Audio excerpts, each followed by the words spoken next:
Tuhan bersamamu. Inilah Injil suci menurut Yohanes.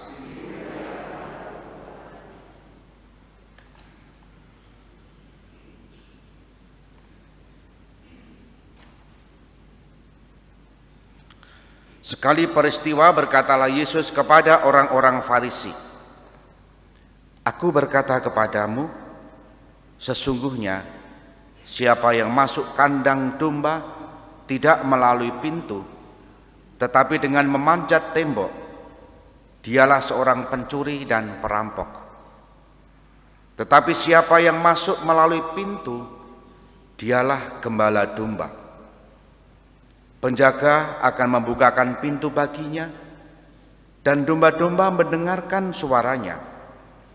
Ia memanggil dombanya masing-masing menurut namanya dan menuntunnya keluar. Jika semua dombanya telah dibawanya keluar, ia berjalan di depan, dan domba-dombanya mengikuti dia karena mereka mengenal suaranya. Tetapi orang asing pasti tidak mereka ikuti, malahan mereka lari daripadanya karena suara orang asing tidak mereka kenal." Demikianlah yang dikatakan Yesus dalam perumpamaan kepada mereka, tetapi mereka tidak menangkap apa maksud ia berkata demikian kepada mereka. Maka kata Yesus sekali lagi, "Aku berkata kepadamu, sesungguhnya Akulah pintu kandang domba-domba. Semua orang yang datang sebelum aku adalah pencuri dan perampok, dan domba-domba tidak mendengarkan mereka. Akulah pintu. Barang siapa masuk melalui aku, ia akan selamat. Ia akan masuk dan keluar dan menemukan padang rumput. Pencuri datang hanya mencuri, membunuh dan membinasakan. Aku datang agar mereka hidup dan memilikinya dengan segala kelimpahan." Demikianlah sabda Tuhan.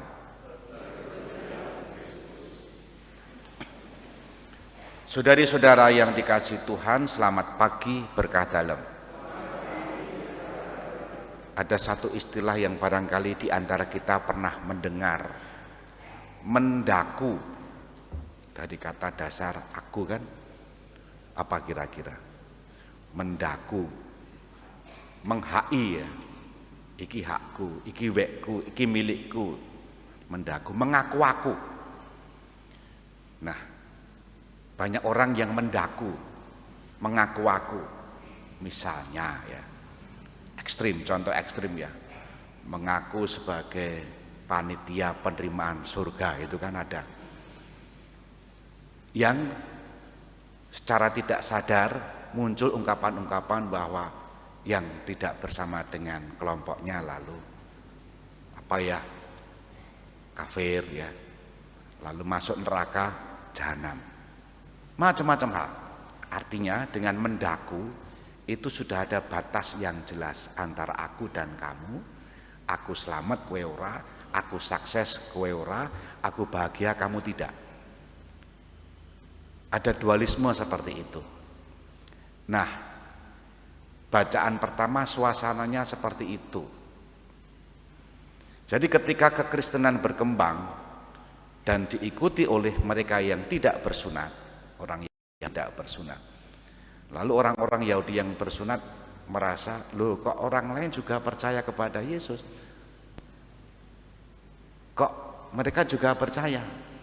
Dan Petrus pun mengalami pergumulan, apakah ini benar atau tidak, sehingga Petrus mendapatkan penglihatan tadi ya. Dan Petrus dikatakan, diteguhkan dalam penglihatan tadi, yang dinyatakan halal oleh Allah jangan kamu haramkan. Artinya bahwa keselamatan itu hak semua orang, tidak boleh didaku, tidak boleh dihai, tidak boleh dimonopoli, dan tidak boleh merasa ini milikku sendiri. Maka ketika kekristenan berkembang keluar Yerusalem dan juga berada di tengah-tengah masyarakat yang majemuk, Petrus mempertanggungjawabkan baptisan Kornelius yang menjadi konteks dalam bacaan pertama ini, bahwa sekali lagi keselamatan untuk siapa saja. Maka tadi kutipannya begini: mendengar hal itu mereka menjadi tenang lalu memuliakan Allah. Setelah mengalami kebimbangan dia, kok bisa orang lain juga selamat? Lalu begini, jadi kepada bangsa-bangsa lain pun Allah mengaruniakan pertobatan yang mengantar menuju hidup. Mengapa keselamatan juga untuk banyak orang, termasuk kita, saya dan Anda semua sampai di sekitar sini? Supaya memperoleh hidup. Apa itu hidup? Jelas tidak mati. Tapi hidup kalau kita merenungkan artinya bahwa kita memiliki cita-cita, kita memiliki harapan, kita memiliki daya, sehingga terus-menerus ingin membaharui hidup kita, tidak pantang menyerah, tidak mudah putus asa, dan terus mencari apa yang kita maui dan Tuhan tunjukkan dalam hidup kita. Jika sudah begitu, itulah hidup. Tetapi kalau ngelokro, tidak bersemangat, suam-suam kuku, bisa jadi itu tidak hidup. Nah, hidup itulah yang Tuhan Yesus tawarkan dalam bacaan pertama. Yesus sebagai pintu domba, dan siapapun yang masuk melalui pintu akan memperoleh hidup dalam kelimpahan. Dua kata yang sama dalam bacaan ini, satu kata yang sama dalam dua bacaan ini adalah soal hidup. Yesus mengantar kepada hidup dalam kelimpahan, bukan berarti dalam hal kesuksesan, bukan dalam arti kemegahan, kemewahan. Berlimpah itu artinya cukup. Kalau sedang butuh, Tuhan mencukupkan. Kalau sedang berjuang, bergumul, Tuhan mencukupkan daya. Itulah hidup. Maka bagaimana dengan kita? Semoga kita diberi rahmat untuk hidup juga. Tidak suam-suam kuku, tidak mudah ngelukro, tetapi juga dalam kelimpahan. Bukan dalam kemewahan, bukan dalam kesuksesan, tetapi dalam daya dan semangat untuk terus menghidupi kita, terutama iman kita di tengah zaman ini. Kita hening sejenak.